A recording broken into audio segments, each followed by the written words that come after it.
presenting the transcription feature, Superman. Guys, look! It's a bird! It's a plane! It's Superman!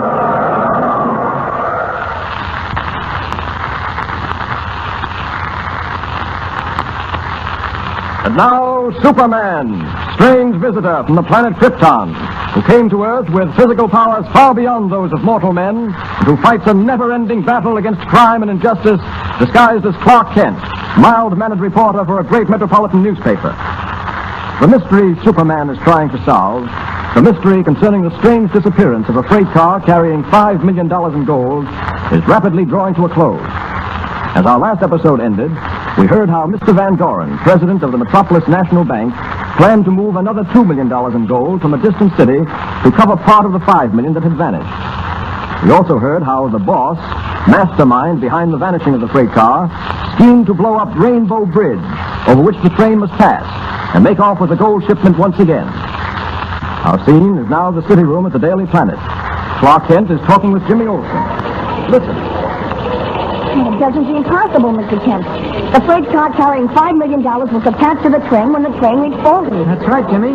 Yet when the train arrived at Metropolis, the freight car was missing. And the train didn't stop between Bolton and Metropolis. Right. I don't see how it could have been done. You'd have to be Superman to figure that one out. Yes, I dare say you would. Well, it sure is a case. What with Miss Lane being stopped over the head and everything. Oh, I went to see her in the hospital today. She's feeling okay again. Yes, I know. I went up to see her myself. Now, there's something funny about Mr. Fortune, I mean. The only way he can get her out of his office is by going through Mr. Van Doren. Mr. Van Doren sees him come in, but doesn't see him go out. That's right. And yet when we went into Fortune's office, he was gone.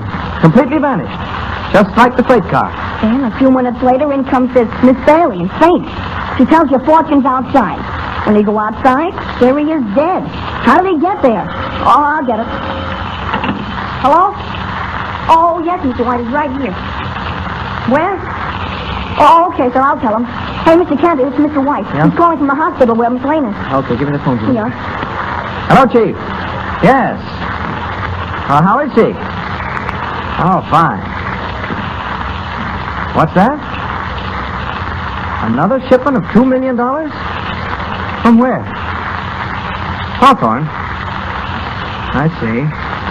For catch a plane? Yes. Sure, okay. All right, but I don't think anything will happen this time. No, that's true. You can't be sure.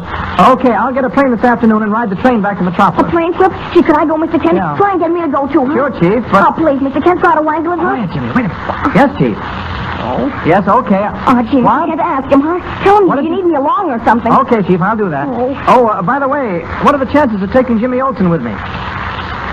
Well, I could use somebody to help out with things. I can't do everything, you know. Different when Lois is along, but... What's he say, Mr. Kent? I see. Okay, Chief. Well, goodbye. What's he say, huh? Can I go, Mr. Kent? Can I? Jimmy, I'm afraid it's just impossible to leave you behind. You mean I can go? On a plane and everything? That's right. Yippee! Hey, Ken, train that kid, will you? How can a guy work? Take it easy, Jimmy. There's lots to do. We'll have to catch the 3:30 plane for Hawthorne. Oh, jeepers, I almost forgot. Why are we going? A fine newspaper man you're going to be. Well, here's the story. Van Doren of the Metropolis National Bank is having another shipment of gold sent through from Hawthorne. Yeah? $2 million worth. We've got to go to Hawthorne by plane and then come back by train, just to be on the train in case anything breaks. Boy, oh boy, is this going to be exciting. Well, I wouldn't get too excited about it. I don't think anything will happen this time. Why not? Well, for one thing, I don't believe the boss would try the same scheme twice. For another, I doubt whether he'll have the opportunity with the police hot on his trail. Yeah, but gee, riding an airplane. Well, you won't even get that if you don't scoot home and get some things packed. I'll meet you at the airport at 3:25. I'll call up now and reserve seats on the plane. Tickets will be waiting for us in the office when we get there. Boy, I'm on my way. See you at the airport. Kind of knocks my plans into a cocked. I wanted to have another look at those tracks between Bolton and Metropolis. I've got a theory as to how that freight car vanished. Now I've got to go to Hawthorne. I wonder... Why, sure. I could send Jimmy on by plane and then meet him at the train later. I'll do that. I can leave a message for him at the airport ticket office. Order. Take my bag. Passengers for 3:30 plane assemble at 3:60. Passengers for 3:30 plane assemble at 2.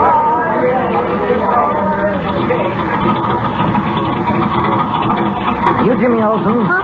Oh, yes, sir. I have a message for you from a Mr. Kent. Gee, is the trip called off? Now, I have your ticket right here. Oh. Mr. Kent said to tell you he wouldn't be able to take this plane, but for you to go on. He said he'd managed to meet you on the train in Hawthorne. Okay. Gee, for a moment I thought the trip was on. Here's your ticket, and I think you'd better get on the plane now. Okay. Thanks a lot. You're welcome. Oh, stewardess, keep an eye on that boy. He's traveling alone.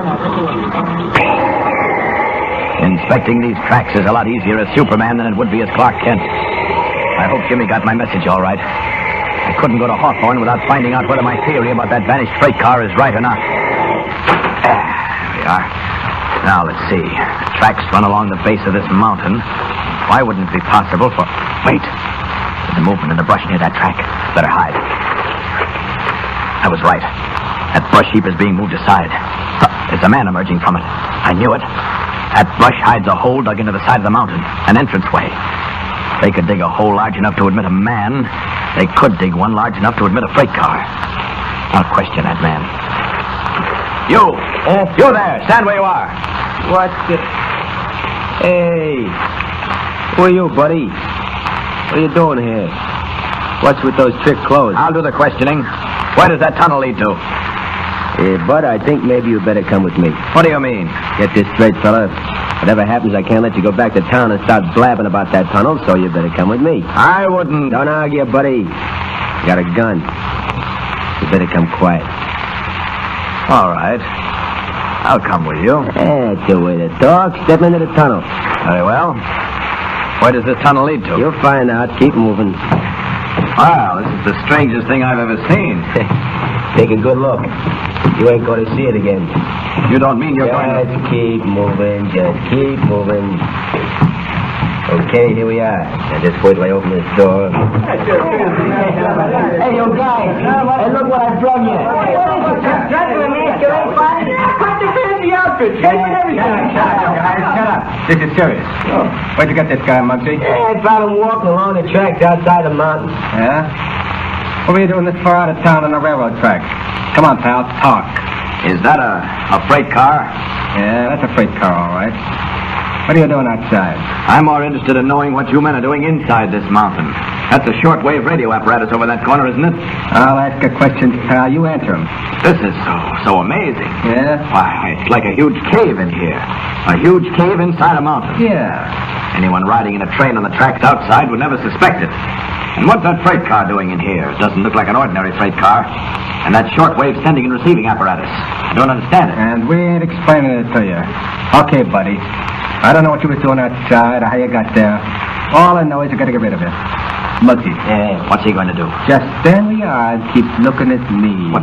Now, listen. Why, Muggsy, what did you do? I was just here. I come up behind. I hit him over the head with the iron bar. Hit him high. Hey, look at that iron bar. Very true. I see all you men are starting to produce guns.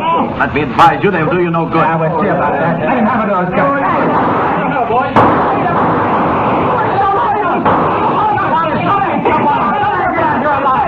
Better than a fight. Come on, all of you. One for you, and one for you. You fool. You try it yourself, sir. Hey, I will, and when I hit a guy, you go! Well, there are still 6 of you left, but you all seem to be hanging back. We got enough. We don't know who you are, but we got enough. Good. And now I've got to find out how you got that freight car in here. As Superman prepares to find the answer to the riddle of the vanishing freight car, Jimmy Olsen in Hawthorne boards the train which is to carry the $2 million gold shipment to Metropolis. Neither Superman nor Jimmy know that the boss plans to blow up Rainbow Bridge while the train is passing over it. Listen.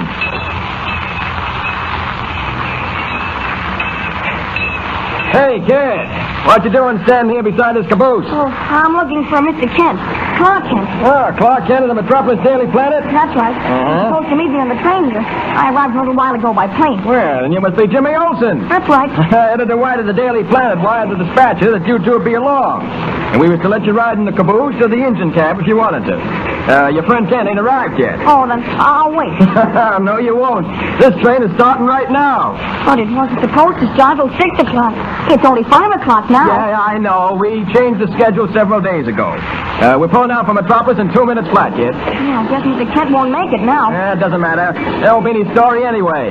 Nothing's going to happen to this train. You can ride back to Metropolis, though. Now, kid, where you want to ride? Caboose or engine cab? Oh, gee, the engine cab. That's what I thought. Well, come on. Ain't a boy in the country wouldn't give his right arm to ride in the cab with an engine.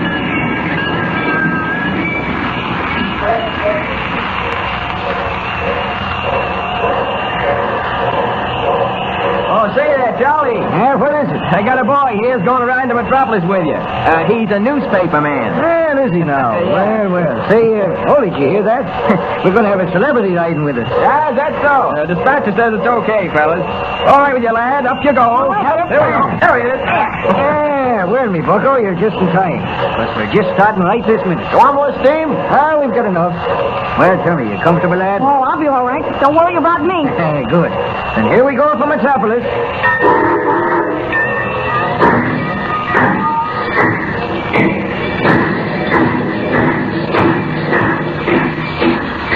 Unknown to Superman, the train carrying the cargo of gold and Jimmy Olsen starts on its trip an hour earlier. We know, though Superman does not, that the Rainbow Bridge will be blown up as the train passes over it. What will happen? Be sure to hear the conclusion of this exciting story with Superman. And remember, tune in the next thrilling installment of the transcription feature, Superman. Up in the sky. Look, it's a bird. It's a plane. It's Superman.